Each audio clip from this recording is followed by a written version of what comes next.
네, 고맙습니다. 제가 좀 자리를 옮겨서 또 다른 또 순서를 한번 진행해 보도록 하겠습니다. 강연 좀 잘 들어봤는데요. 이 방송 시청하시는 많은 이제 우리 고대 세종 여러분들이 많이 도움이 좀 되실 것 같아요. 뭐 이제 기본적으로는 정치인으로서의 삶을 말씀해 주셨지만 어떻게 보면 우리 청년들의 그 삶의 방향성을 좀 알려주신 것 같거든요. 저도 굉장히 많은 도움을 받았습니다. 네, 고맙습니다. 그래서 아마 좀 더 구체적으로 질문을 하고 싶은 분들이 계실 것 같았고, 저희가 이전에 사전에 질문을 조금 받았어요. 그래서 이제 이쪽에 이제 포스트잇에 저희가 질문을 좀 써봤는데, 한두 가지 정도 선택을 해주시면 제가 읽어드리고 답변을 한번 들어보도록 하겠습니다. 누가 글씨를 잘 써요, 이렇게? 또 이렇게 모시려고 하다 보니, 저기서 손을 이렇게 들으시네요. 정말 글씨 잘 쓰시네, 이거 보니까. 예. 네. 자. 가벼운 것부터 하나 하고 나갈게요. 네네, 한번 읽어봐 주실까요? 하버드 대학 다녔던 시절에 에피소드 몇 가지 알려주세요. 그런데 여러분이 혹시라도 나중에 미국의 보스턴에 하버드 대학교에 관광 가실 일 있으면요, 거기 가면은 그 하버드 동상이 있어요. 그럼 거기에 이제 발을 이제 관광객들이 만져가지고 맨질맨질하게 만들어놨거든요. 이제 그거 만지면 뭐 좋은 일이 일어난다 그래서 만지는 분들이 있는데 그 하버드 대학생들도 똑같은 장난을 칩니다. 뭐냐면은 그거 만질 줄 알고 거기다 술 먹고 토해놓고 이래요. 네, 그렇기 때문에 그 하버드 동상 사진을 구글에서 검색해 보시면요, 항상 그 발에서 뭔가 흐르는 자국이 남아 있어요. 네, 그게 여러 가지 오물이기 때문에 그런 거 만지지 마십시오. 그런 이거는 뭐 이제 현지 가이드도 사실 모르는 그럴 만한 에피소드네요. 대한민국에서 그런 거 잘 알고 있는 사람이 아마 드물 겁니다. 그 도서관에 가 보면은 도서관이네, 서점에 가 보면 하버드 도서관에 24시 뭐 이런 책 쓰는 것들 있잖아요. 보면은 그거 책 쓴 사람이 중국 사람일걸요. 그 사람 하버드 가본 적도 없을 겁니다. 그거. 아무튼 그 동상 발은 꼭 만지지 않는 것으로 알겠습니다. 뭐 한 두 가지 정도 더 해볼까요? 네. 자, 더 지니어스 그랜드 파이널에서 가장 기억에 남는 장면이 어떤 건지 궁금합니다. 이렇게 했는데, 그 지니어스라는 게 이제 계속 이제 12명을 떨어뜨리는 그런 경쟁이잖아요. 그러다 보면은 그 포석을 계속 둬야 돼요. 내가 오늘 살기 위해서, 아까 말했던 거랑 비슷한 건데, 오늘 살기 위해 가지고 어떤 행동을 하는 것과 12번 살아남기 위해서 하는 행동이 다르거든요. 그래서 제가 이제 12번 살아남겠다는 마음으로 그 안에서 좀 소외된 사람들을 모아가지고 팀을 만들어 보자. 왜냐면 제가 아까 말했듯이 제가 원래 하는 일이 그런 거였으니까. 그래서 좀 원래 그러니까 그 소외됐다는 얘기는 뭐냐면요, 지니어스라는 건 다 보면요, 방송인도 있고 일반인도 있거든요. 그러니까 전문직을 하시는 일반인들과 방송인들, 이상민 씨나 아니면 장동민 씨 이런 방송인이 있거든요. 방송인들이요, 그 나중에 편집해놓고 보면 별로 아닌 것 같지만은 방송 카메라 돌고 있는 동안에 그 편집된 분량을 다 보시잖아요. 일반인 데리고 놀아요. 예. 일반인들은 가가지고 아무리 자기가 의사니 변호사니 이래도요, 앞에 진짜 장동민, 이상민 이런 사람이 돌아다니고 있잖아요. 그럼 막 끌려다녀요. 네. 막 낚이고 막 나 연예인 봤어 막 이러고 있거든요. 그런데 저는 그걸 어떻게든 다 잡아보자 해서 이제 지금 와서 얘기하는 거지만은 일반인 팀들을 한번 만들어 보려고 했던 거예요. 네. 그런데 안 되더라고요, 진짜. 안 되더라고요. 그래서 조금만 어떻게 팀 만들어 놓으면 가서 다 배신하고 이래가지고 진짜 힘들었는데, 네. 저는 그 안에서 그걸 즐긴 겁니다. 왜냐하면 연예인들끼리 그런 게 있어요. 연예인들끼리는 어쨌든 이 방송이 끝나도 선후배 사이가 있기 때문에 연예인 파벌은 서로 배신 못해요. 네. 근데 일반인 파벌은 오히려 끝나고도 이준석이랑 친해지기보다는 이상민이랑 친해지고 싶다 그러면 배신을 하는 거죠. 네, 그런 것처럼 그 어려운 난제에 이제 도전해봤던 건데, 저는 왜 이렇게 자꾸 고난이도에 도전을 할까요? 이게. 그럼 좀 아쉬우셨던 점 없으셨을까요? 어차피 뭐 저는 그때 그 즐길 만큼 즐기고 왔으니까. 이게 게임 할 때 보면 이기기 위해서 발악하는 사람도 있고 즐겜 하려고 하는 사람들 있잖아요. 네, 즐겜러 같이 하고 나왔습니다. 이게. 좋은 현명한 선택이었던 것 같습니다. 다른 것도 한번 볼까요? 좀 위쪽에 있는 질문도 한번 볼까요? 네. 정치인의 길을 가려면 준비해야 할 것들이 뭐가 있을까요? 라고 하는데요. 아까 제가 그 강의하면서 말씀드렸던 것처럼 뭔가 조금 옆으로 빠질 시간이 나오게 되면은 무조건 옆으로 빠져 보십시오. 옆으로 빠지라는 이 제한이라든지 이런 게 들어온다 그러면은 긍정적으로 검토를 해보십시오. 예, 그게 여러분한테 나중에 가장 남는 그 가치가 될 겁니다. 그게. 예. 자, 네, 또 마음에 드시는 질문이 어떤 게 있을까요? 약간 되게 좀 엉뚱한 질문도 있네요. 네. 오늘 약간 네. 그 옷에 또 관련된 질문인 것 같기도 평소 하고. 어떤 색상을 좋아하시나요? 이렇게 되어 있는데. 궁금하셨나 봐요, 그렇게. 그러니까요. 저는 색상을 딱히 좋아하는 건 있지 않는데요.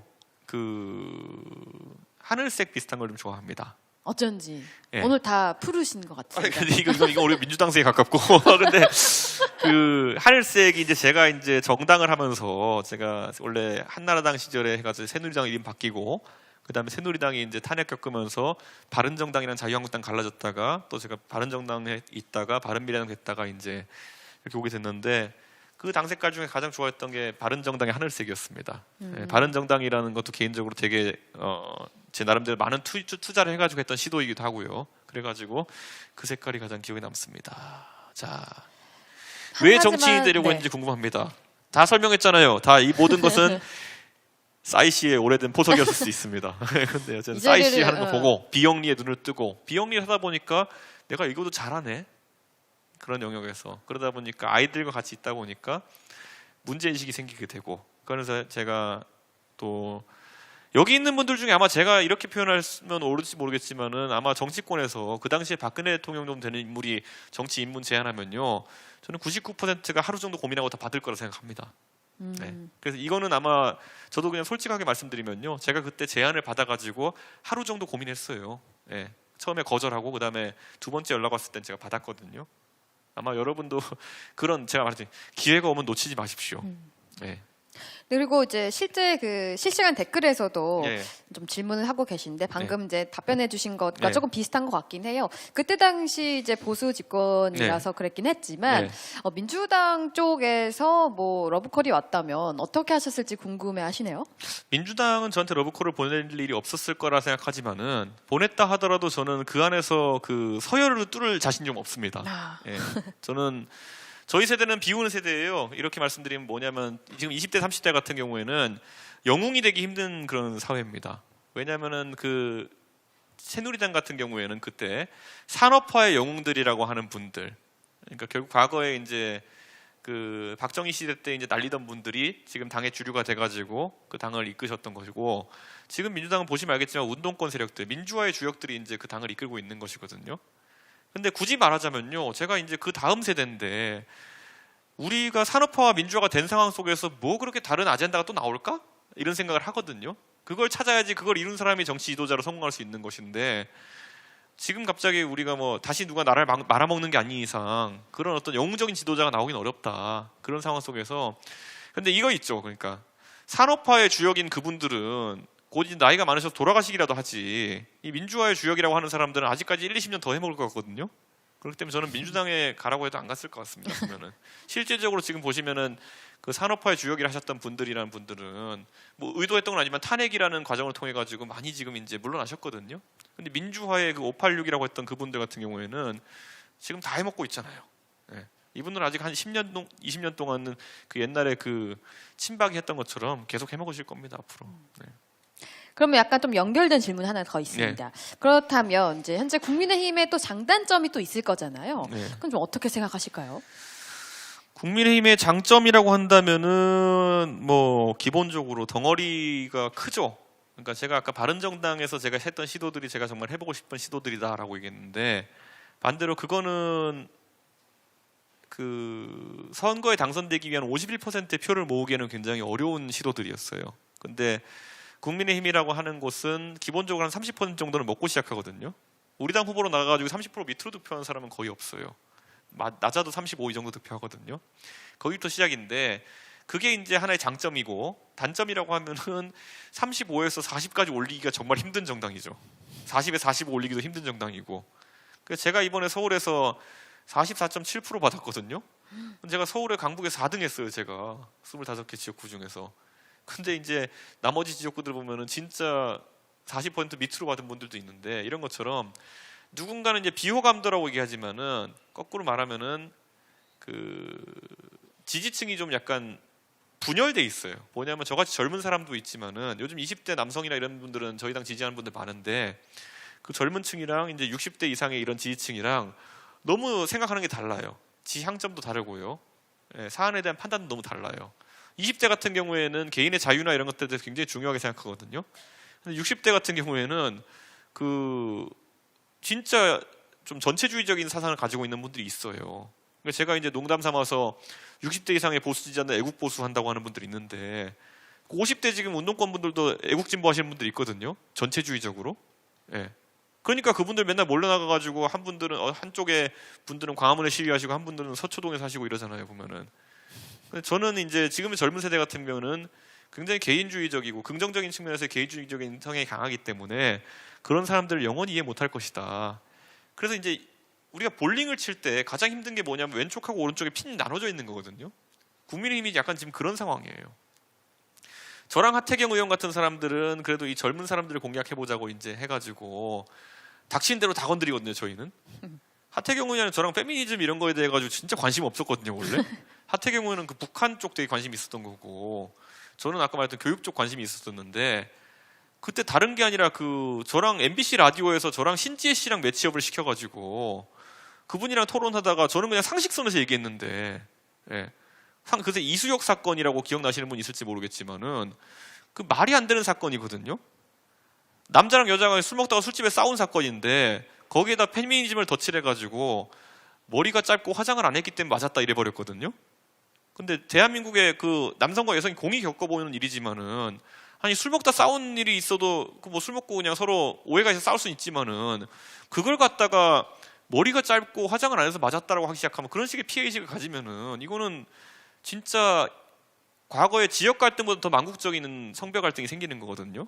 저는 이제 그래서 이제 제가 의도하지 않았던 이런 성별 젠더 이슈에 많이 뛰어들게 돼가지고 그 안에서 그냥 저는 제 생각에 맞다 싶은 얘기를 많이 하다 보니까 또 저는 한 번도 살면서 기대하지 않았던 반페미 진영의 선두주자 약간 이런 느낌이 돼가지고 제가 뭘 어떻게 해야 되는지 모르겠습니다. 지금 보면은 그냥 상식선에서 얘기할 뿐인데 그래서 아까 말했듯이 근데 기회가 오면 무조건 잡으세요. 네. 반페미 진영의 선두주자가 되든 뭘 하든 간에 사람들이 나에게 기대하는 어떤 내가 하는 말을 듣고 내가 옳게 얘기한다 해서 나에게 기대하는 바가 있다고 한다면 그건 감사한 겁니다. 그리고 그 상황 속에서 제가 그렇다고 해서 그게 극단적으로 가가지고 제가 무슨 여성 혐오주의자가 되고 이런까지 가면 모르겠지만은 그게 아니라 내 상식선에서 하는 말들에 대해서는 내가 책임질 수 있는 말들이면 하면 됩니다. 그거는.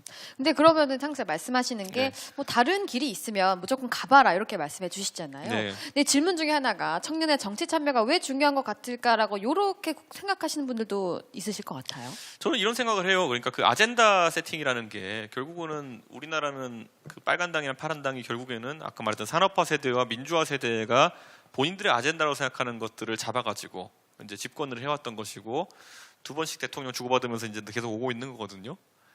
저는 근데 우리 세대 같은 경우에는 제가 이런 그 강연을 하고 이렇게 하면서 가끔 물어봐요. 우리 세대가 생각했을 때 정치권이 꼭 이뤄내야 되는 우리 삶의 문제점 해결해야 되는 게 뭐냐라고 물어보면은 굉장히 백가쟁명식으로 자잘한 게 막 나와요. 2012년에 물어보면 뭐 등록금을 낮춰야 됩니다. 아니면은 뭐 무슨 뭐 이런 건 딱 나오거든요. 근데 그들은 산업화 세대, 민주화 세대 각자가 이루어놓은 그 공들을 가지고 자기들 세대를 이름 붙였잖아요. 우리 세대는 그 정의가 안 나오는 거예요. 지금 우리를 예를 들어 등록금 인하 세대라고 붙일 수는 없잖아요. 그런 아젠다가 큰 게 나와야 되는데 그걸 해결하는 과정 속에서 우리가 사회의 지도자가 되는 것이고 그게 우리가 이끌고 싶은 방향을 이끄는 것이거든요. 저는 그래서 최근에 화두가 나온 게 이제 공정이다 전 이렇게 보는 것인데 이 공정이라는 것도 어떻게 구현해야 되느냐가 굉장히 이제 어려운 것이거든요. 근데 거기에 대해 가지고 저는 제 역할을 하려고 지금 하는 것이고 우리 사회가 공정하다는 의미가 무엇일까에 대한 고민을 굉장히 많이 하고 있습니다. 저도 아직까지 답을 못 찾았어요.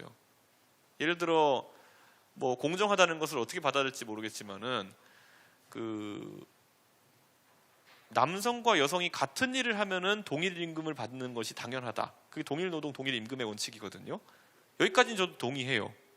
근데 남성과 여성이 같은 일을 하지 않으면 동일 임금을 받으면 안 된다? 이것까지 동의하느냐 이제 이거거든요 보면은. 근데 이런 아주 무수히 많은 이런 그 고민이 있어요. 예를 들어 가가지고 남성과 여성이 생산량이 차이가 난다고 했을 때 그럼 임금을 차별을 둬야 되는 것이냐? 이거에 대해서 답하기 굉장히 어렵거든요.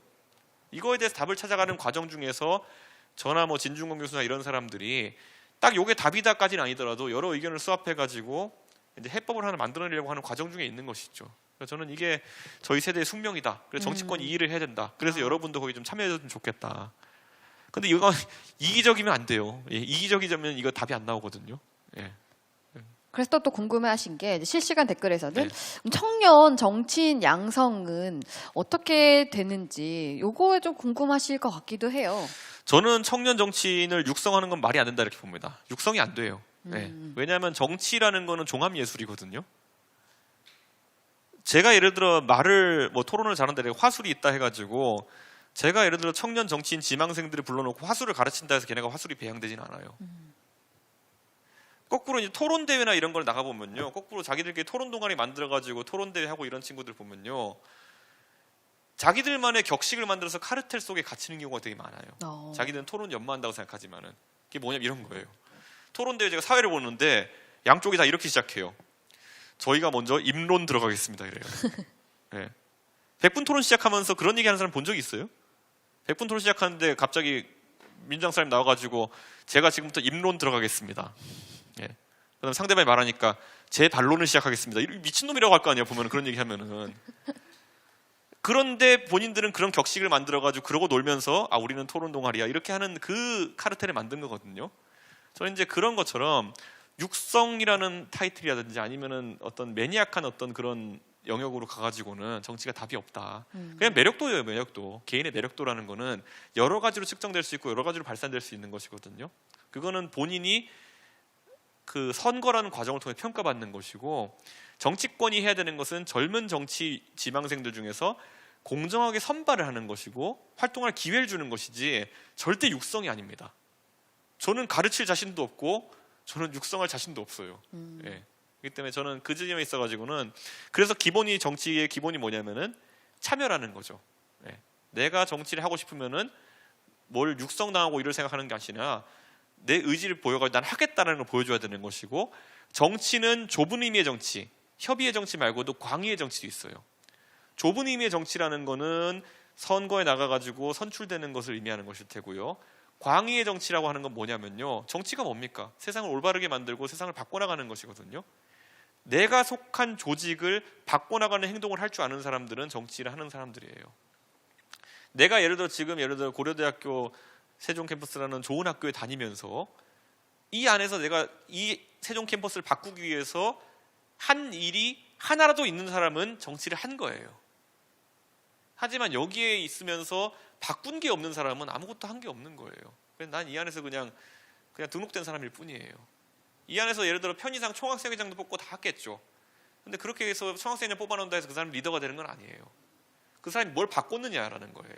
그 사람이 예를 들어 축제 때 가수구경하고 이런 일만 한다 그런다고 해서 그 사람이 리더가 되진 않아요. 그건 그냥 행정적인 업무거든요.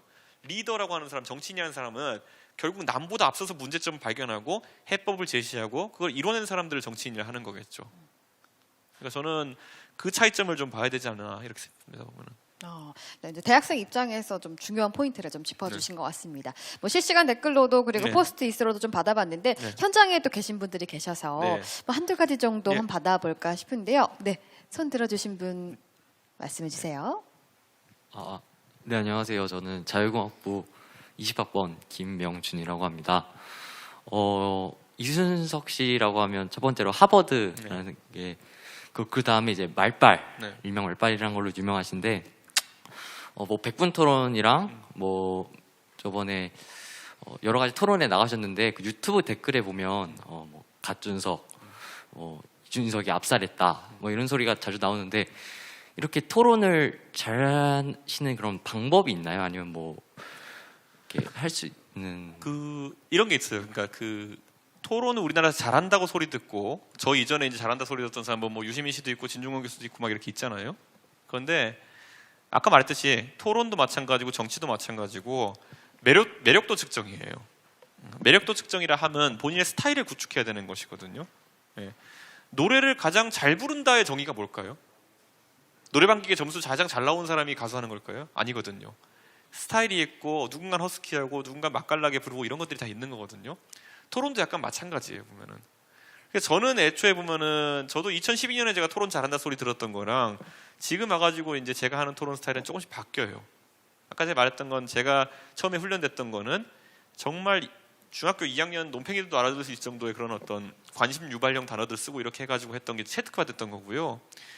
지금은 저한테 약간 이제 그동안에 바뀐 게 있다고 한다면은 노회찬식 스타일을 많이 흡수했죠, 보면은.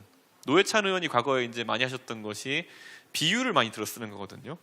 예를 들어 뭐 이제 불판 갈아야 됩니다라고 그때 하셨던 것이라든지 아니면은 그 저랑 토론한 자리에서 나왔었는데 한국과 일본이 평상시에는 사이가 나쁘지만은 외계인이 쳐들어오면은 그래도 손을 잡고 맞서 싸워야 된다 이런 것들. 그게 그 당시 왜 나온 거냐면은 새누리당에 맞서가지고 왜 민주당이랑 통진당이 생각이 다른데 힘을 합치느냐 이렇게 했던 거거든요. 근데 그렇게 비유로 풀어내는 것 자체가 왜 중요하냐를 제가 느꼈냐면은 내 메시지가 도달하는 사람의 저변을 넓힐 필요가 있어요. 대한민국 유권자는 진짜 무학부터 대졸까지 대학원생까지 다 있습니다. 제가 비하적 의미로 얘기하는 것이 아니라 진짜 1등부터 9등까지 다 있어요. 그렇다면은 내가 굉장히 매니악한 집단을 대상으로 정치한다는 거는 의미가 없어요. 그러니까 대한민국의 진짜 정치하는 사람들이라면은 진짜 언어로 풀었을 때 보면은 진짜 언어 능력이 좀 안 좋은 분들도 다 이해할 수 있을 정도의 쉽게 풀어내는 능력이 중요해지거든요. 거기에 맞게 진화를 하는 거겠죠. 이제 보면은. 그러니까 그게 이제 아까 말했던 건 토론을 잘한다는 게 그래서 다른 거예요. 그 매니악한 토론은 따로 있고요. 학술 토론 같은 게 따로 있고 이런 대중의 마음을 사로잡기 위한 정치인들의 토론은 따로 있는 것이고 이 정치인을 위한 토론이라는 건 정치해봐야지만 약간 체득할 수 있는 게 있어요. 평소에 회사에서 무슨 뭐 회사 이걸 해야 될까 저거 해야 될까 싸우고 있는데 거기 가가지고 상사가 앞에 있는데 거기다 대고 뭐 한국과 일본이 싸우 뭐 이런 얘기하면 미친놈 소리들을 거기서 보면은 너 지금 나를 일본이라 했냐 뭐 이런 식이거든요. 그러니까 저는 이거는 상황에 맞게 좀 맞춰가야 되는 부분이 있다 이렇게 되는 거죠. 예. 네, 고맙습니다. 혹시 뭐 또 다른 분, 네, 뒤쪽에 있는 분이 먼저 톤을 드셔서 네 들어보도록 하겠습니다. 네, 안녕하십니까. 예. 그 고려대학교 세종 캠퍼스 정뱅조학부 17학번 신상우이라 합니다. 예. 근데 이두선 선생님께 여쭤보고 싶은 게 한 가지 있어가지고 이렇게 네. 말씀 올립니다. 그 이번 내년 4월이면 현재 그 서울과 부산에서 그 시장을 다시 뽑는 걸 알고 있습니다. 네. 현재 엄청나게 중요한 선거를 알고 있는데요. 특히나 현재 부동산 폭등이나 일자리 문제 그리고 그 사법의 사유화 등 정권의 그러한 문제를 현재 국민의힘이 그러하게 그 견제할 수 있는 중요한 선거라고 알고 있습니다. 그런 이번 선거에 대해서 혹시 이준서 선생님께서는 나오실 의향이 있는지 아니면 현재 어떠한 그런 인사들이 나올 가능성이 높다고 생각하는지 한번 여쭤보고 싶습니다. 제가 오늘 계속 얘기하는 게 뭐냐면 기회가 오면 잡아야 된다. 네. 근데 기회인지 아닌지는 제가 지금 판단을 해야 되겠죠. 근데 이제 그것이고 두 번째로는 그 선거에 있어가지고 지금 굉장히 후보군들이 많이 나올 겁니다 이제. 근데 그 중에서 이제 국민들이 다 보면 알아요. 그러니까 선거 떨어지고 할 게 없어 나온 사람도 있을 것이고, 예. 아니면은 대선 나가려고 그랬는데 대선은 좀 힘들 것 같아서 나오는 사람도 있을 거고, 아니면은 뭐 여러 가지 그 정치하는 사람들 나올 때 5만 가지 이제 명분을 만들어서 나오거든요. 근데 국민 대중 그냥 딱 보면 압니다 그냥. 어떤 사람은 뭐 검찰 수사를 피하기 위해 나온 사람도 있을 것이고 다 보이거든요. 근데 그 안에서 결국에는 왜 저 사람을 뽑아야 되느냐를 만들어낼 수 있는 사람이어야 되는데 그럴 때 이제 많이 나오는 담론 중에 하나가 세대 교체 담론도 있을 것이고 아니면 뭐 박원순 시장이 10년 동안 했던 것을 다 까지집혀 가지고 또 여기다 적폐청산하겠다 이런 사람이 하는 얘기도 있을 것이고 아니면 당신은 부동산을 가치를 띄워주겠습니다 이런 사람도 있을 것이고 아니면 집 한 채씩 주겠다 이런 사람도 있을 것이고 이게 이제 면밀한 계산을 해가지고 사람들이 움직이는 것일 텐데 저는 아직까지 우리 당에서 저도 이제 많은 분들과 소통을 하거든요. 그 시장 나가고 싶어하는 분들이랑 오늘 저녁도 그런 분들 중에 하나를 먹게 되어 있는데 제가 들었을 때 그렇게 매력적이다라는 얘기를 아직까지 하는 분은 별로 없었습니다. 아까 제가 말했던 카테고리에 속한 분들이 많아요. 할 게 없어서 나오는 분, 아니면은 그 대선 나가긴 좀 애매해가지고 나오는 분, 예? 아니면 진짜 그 수사 받는 게 좀 그런 분도 있고 뭐 별의별 분 다 있거든요. 그러니까 저는 이런 진공 상태 속에서 그래서 오히려 기회가 생기는 것이고 그러다 보면은 또 굉장히 매력적인 인물들이 나올 수 있다. 저는 그렇게 생각하는 겁니다. 최근에 저희 당에 대선 주자 없다 그래가지고 윤석열 검찰총장 이런 분들이 이제 다시 대두되고 이렇게 하는데 저는 앞으로 윤석열 총장 같이 갑자기 떠오르는 인물들 한 대여섯 명의 이름은 더 거쳐야지만 저희가 대선을 치를 거다 이렇게 봅니다. 예, 그 정도로 대한민국은 인물이 많고요. 예, 저는 대선 주자가 없어서 우리가 대선 투표를 못한 일은 없을 거니까 걱정 안 하셔도 됩니다. 예, 그 보궐선거도 그렇고요. 훌륭한 후보가 나올 겁니다. 예. 네, 고맙습니다. 많은 분들께서 아마 질문 주실 것 같지만 또 시간이 마지막 뭐 아쉬운 질문 혹시 있으세요?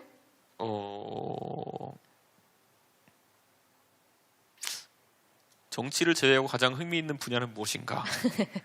네, 여러분이 정치를 하면요, 이제 그 반대 지점에 있는 것들을 한번 해보고 싶거든요.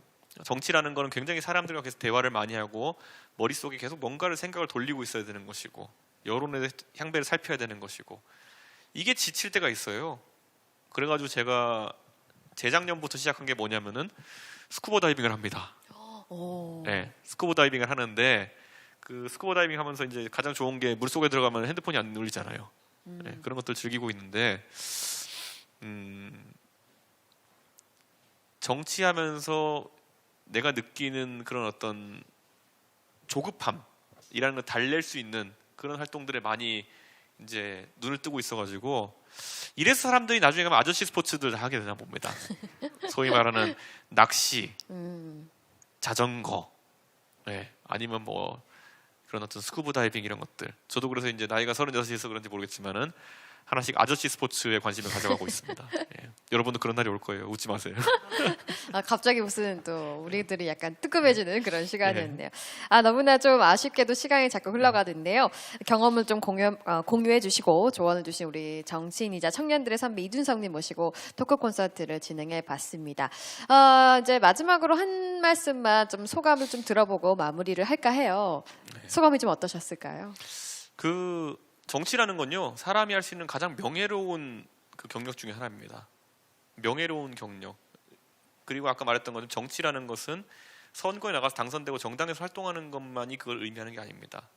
여러분이 속한 집단 내에서 뭔가를 바꿔내고 발전시킨 경험이라는 거는 아까 말했던 여러분 삶에 있어 가장 큰 무기가 됩니다. 지금 여러분이 다니고 있는 좋은 학교, 고려대학교 세종 캠퍼스를 졸업할 때 졸업장을 가지고 나가는 것 이상으로 중요한 것이 내가 이 학교에서 뭘 바꿨다라는 걸, 뭘 남기고 간다라는 게 남아 있으면은 정말 자부심이 더해질 것이고, 여러분 주변에 있는 사람들도 여러분의 학점이나 그런 면보다도 그런 면을 더 우러서 할 겁니다. 그리고 여러분이 나중에 더 큰 일을 할 때 그런 경험이라는 게 되게 중요한 게 뭐냐면요, 저는 누구랑 밥을 먹으면서도 적어도 한 5분 정도 10분 정도는 그 사람한테 제 얘기할 게 있어요. 항상 여러분도 그게 있느냐 없느냐가 앞으로 삶에서 많은 차이를 줄 겁니다. 그게 입사 면접 자리이든 아니면 소개팅 자리이든 아니면 나중에 여러분이 무릎에 손잘 얹어놓고 얘기할 때이든지 간에 그게 있는 사람이 됐으면 좋겠습니다. 감사합니다. 네, 고맙습니다. 뭐 청년들을 위한 뭐 방향도 제시해 주시고 본인의 경험담도 이야기해 주시면서 가장 기억에 남는 건 기회가 온다면 잡아라, 이런 교훈을 알려주셨습니다. 오늘 좋은 말씀 해주신 우리 이준석님에게 다시 한번 큰 박수 부탁드립니다. 네, 고맙습니다. 자리로 모시도록 하겠습니다.